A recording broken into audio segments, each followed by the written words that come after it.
Worldwide, flooding causes huge losses of property, livelihoods and lives.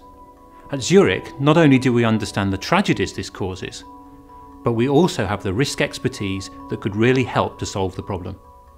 That's why we've set up our Flood Resilience programme.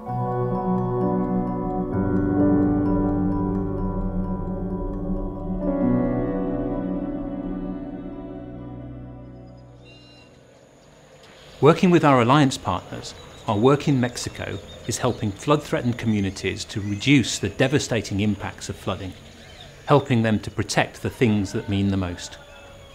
We're working in Jonuta district of Tabasco, where two major rivers come together.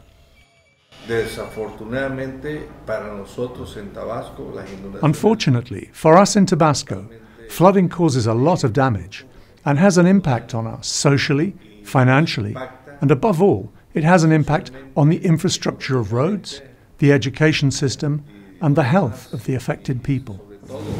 Some of the communities in Tabasco that we're working with are so remote they can only be reached by boat.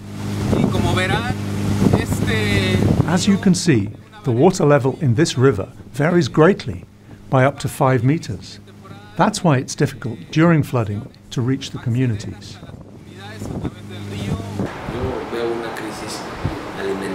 In these communities, I see an immediate crisis in food, a social crisis, an educational crisis, a health crisis.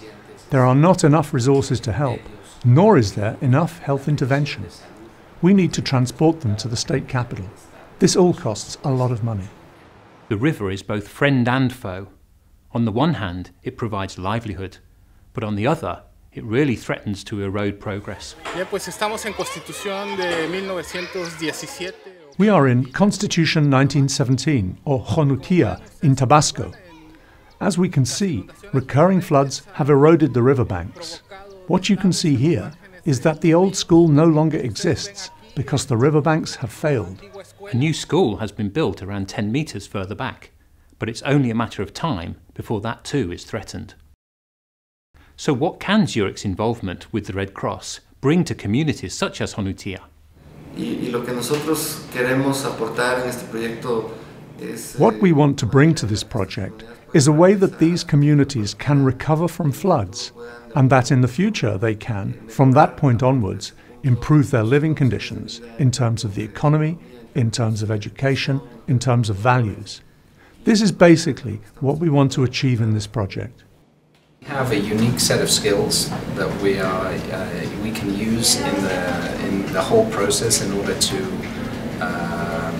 ask the right questions, analyze the data, and also assess resilience, flood resilience.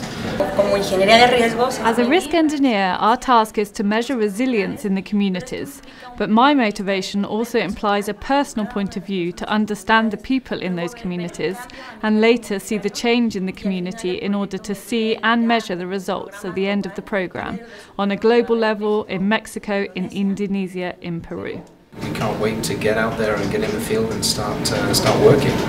Out in the communities, work is beginning to start. Firstly, by engaging community leaders by explaining the programme to them, and secondly, by then seeking to understand the community's needs. This is the questionnaire that we've now been trying to apply to a set of different households to understand whether this approach is a valuable one, because it is really important that we are able to demonstrate our impact and show that our program and the solutions that we're trying to implement to increase flood resilience really make an impact. This programme brings together the skills of the Red Cross in working with communities and Zurich's knowledge and expertise in understanding options for managing risk.